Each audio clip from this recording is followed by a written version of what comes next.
Hello mga katusok! We are now here again for a new episode of Katusok Marista. Last time, we had an interview with a registered medical technologist and we have learned about the responsibilities and what is a medical technologist should be. And now, we will be sharing to you some of our insights from the 4 questions discussing the risk assessment. So what are we waiting for? Let's go mga katusok!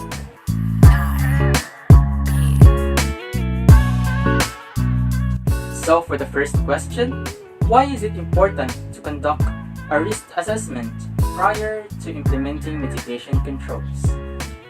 One must start from the beginning in order to reach its goals at the end.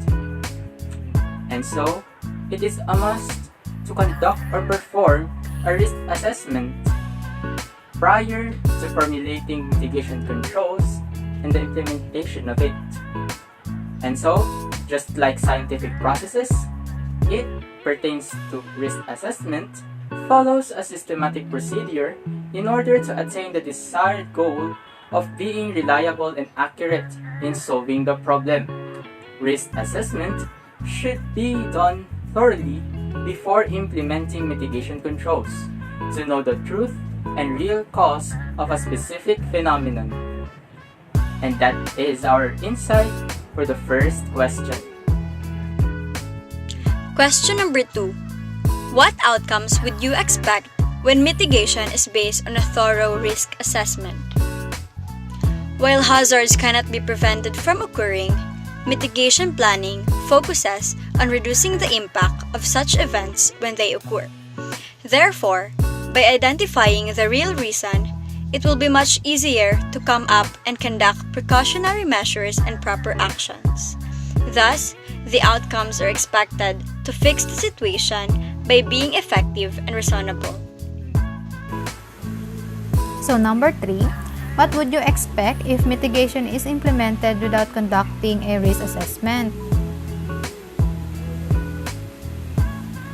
The mitigation implemented will not be effective enough to solve the problem. It is believed to be biased and has no proper basis due to the lack of thorough investigation and assessment. It can lead to misdirection and false conclusions that can eventually cause greater harm and worsen the situation. So since nag-implement sila ng plan pero without conducting a risk assessment, so ang maging result ng plano nila is like magiging failure and somewhat hindi rin siya like masabi na ma-avoid talaga yung risk and it can cause greater or worsen the situation kasi hindi man nila malalaman kung yung na-implement ba nila ang maging result nun is like maging effective ba talaga or hindi. So, for question number 4, give at least 2 examples of tools which you can use to conduct a risk assessment. So, the first tool that we have is the Assessment Mitigation Performance or the AMP model, which is a usual tool being used in conducting risk assessment. Assessment refers to identifying the risk, while mitigation refers to the procedures or proper actions to address it, and the performance is the continually improvement of the system. So we use this as our first example because it is the most known approach used in virus assessment, and it is also the widely implemented risk assessment tool because it is a comprehensive virus management system that aids in reducing security and safety risk associated with biological agents.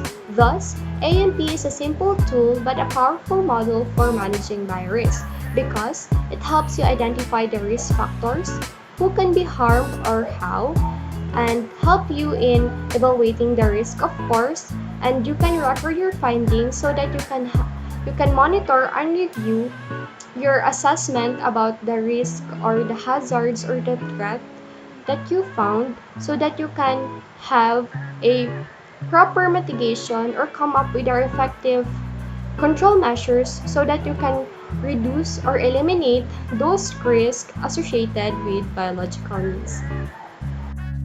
So next, what is the other tool that can conduct risk assessment? SWOT or the strength, weakness, opportunities, and threats analysis. How? Kasi 'di ba usually naririnig lang natin to sa mga business, yung paano magpalago ng business.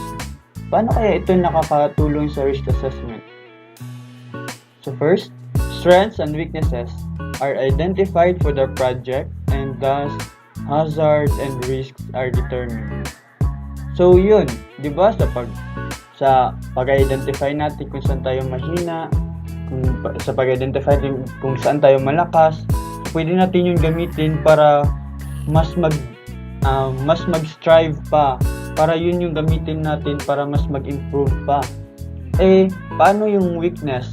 Pag malaman na natin kung saan yung weakness natin, alam na natin kung saan tayo dapat mas mag-effort, saan tayo dapat mas mag-concentrate para ipa-improve pa yun, para mas mag-improve yung whole state ng ating risk assessment.